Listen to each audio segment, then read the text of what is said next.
Hey guys, this is Gingerbread Man Running Company, and I am Luke, and we are here to talk about shoes. Today, we are going to talk about the Ride 15. Here's the woman's one. It is Saucony's everyday neutral trainer. It is their medium cushion, non-supportive option. It's one of their key mark shoes, and it's got quite a change to it. This is the 15. You can see that the stack height is much increased compared with the 14, which looks something a little bit more traditional. Before we talk about the 15, I think it's worth noting that, Saucony has been pretty safe with this shoe. They went through the ISO series, the Ride ISO, ISO 2, ISO 3, then they went back to the Ride, 13, and then this is the 14. And between all of that, they really didn't change much about the shoe other than the upper, of course, with the ISO fit. It stayed pretty consistent. It stayed pretty safe. They have completely changed the 14 going into the 15, a completely different feel underfoot. And I'm not saying it's bad. There's a lot of pros and cons we're going to talk about, but it's important that if you are a fan of the 14, if you're somebody that's been wearing the Ride for 2, 3, 4, 5 years, you're not going to get the same shoe if you just re-up for the 15. Now, that could be a deal breaker for you right off the gate if you're somebody that is afraid of change. But let's talk about the 15. Very first thing, again, you're going to notice aesthetically, the heel comes back further. The stack height is higher. It comes up higher on the sides to give you that kind of 360-degree kind of fit feel, kind of wrap around your foot for support. It feels very good. It doesn't feel narrow. It doesn't rub my arch. I had some issues. If you've ever worn a Hoka shoe, sometimes that sidewall, as you sit down in the shoe, can kind of come up and rub a little bit in the arch and cause some issues. But there was no rubbing. There was no friction. There was no issue there at all. The other thing you notice is that it is a lot lighter weight. It's a full ounce lighter than the 14. So right off the bat, that won me over with a little bit more of a positive kind of feel. It didn't feel bulky. It didn't feel flat. It felt nice and reactive, and it felt very nice weight-wise. They lowered the men's. The numbers I have here are 8.8 ounces for the men's, and women's are only at 7.8 ounces. And when you compare this to a lot of the other shoes in this category, that medium cushion neutral category, you see a lot of shoes at that 9 and 10 and a half kind of ounces. So it's a nice lightweight feeling for an everyday trainer. The upper is nice and breathable. It has this wrap around the sides to further that kind of fitted kind of feel. This ties into your lace, and as you fit it, it kind of wraps around and hugs your foot down through the arch and the side. So overall, nice and positive. Still an 8mm drop.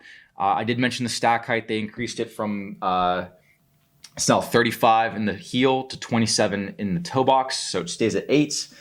They did raise the price up to $140, so that kind of stays in line with everything else that you're seeing out there, kind of doing that jump up as the supply chain and the cost of shipping has kind of taken its toll. It is now at that $140 price point, but it's very competitive at that $140 price point, so it's not something you're gonna have to complain about too much. Size-wise, if it's true to size, I did not have any kind of issues with width or length. So I would say this is pretty much on the money for what I would expect for my sizing to be. And like I said, the weight was the biggest impression. It's just right out the gate. It felt like you were ready to run and go.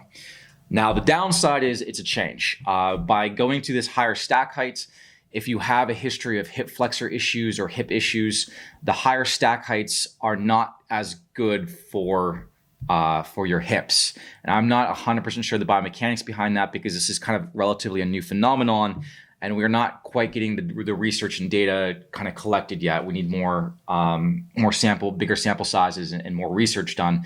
But it is something that you can kind of feel in your hips a little bit. It takes a little bit of getting used to. The other thing is, the mesh is nice and breathable, but it doesn't feel soft. And I did have some issues on the tops of my toes where I felt like it was kind of causing some pressure. I did get a little bit of a blister, and I'm not someone that typically has any issues with blisters. I grew up gravel and barefoot on tar, so I had no issues typically with a regular pair of shoes, but I did have a little bit of rubbing that took a little bit of kind of a break in. It is a firmer shoe. In fact, one thing I wanted to make sure I pointed out is the foam itself is Power Run foam, lightweight, nice and reactive, but it's firm. And that's not a bad thing, because what they do is they have that Power Run bottom, and then the liner, this is the insole that is being removed out of the shoe. The liner, and you can see, Zach, you want to zoom in here, this is a Power Run Plus, which is a pelleted thermopolyurethane foam. So this is where the softness comes from. You can see it's much thicker than a typical shoe liner. It's a much more padded feel. It's contoured to your foot. And I got to say that if more brands paid attention to the sock liner, it's just kind of interesting to see what we could get out of their shoes. This is something I might take with me into other shoes just to kind of make it a nice, kind of more comfortable kind of step-in feel. So you get the firmness of the Power Run foam, but you get the cushion of the Power Run Plus and that kind of reactive. So it doesn't feel dead.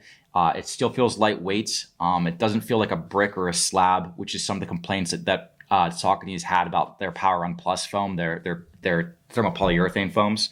So I think this is a nice blend of everything, but it's a lot different. The durability is going to be a question for me. It is not as thick treaded. It is strategically placed and it is designed to be durable, but it is not as thick. And if you're someone that has that kind of sandpaper effect, you wear your shoes down, it's not going to be the same life expectancy, I would imagine. Mine only have about like 50 miles on them, so I can't give you a great life expectancy yet. I haven't gotten up past that 300-400 mile marker, but kind of keep that in mind that it is strategically placed in order to lower the weight. It's not as thick. It is still that blown rubber, so it's in the right spots. Feedback has been good, but it's still a relatively new shoe, and we're kind of waiting for the feedback on that.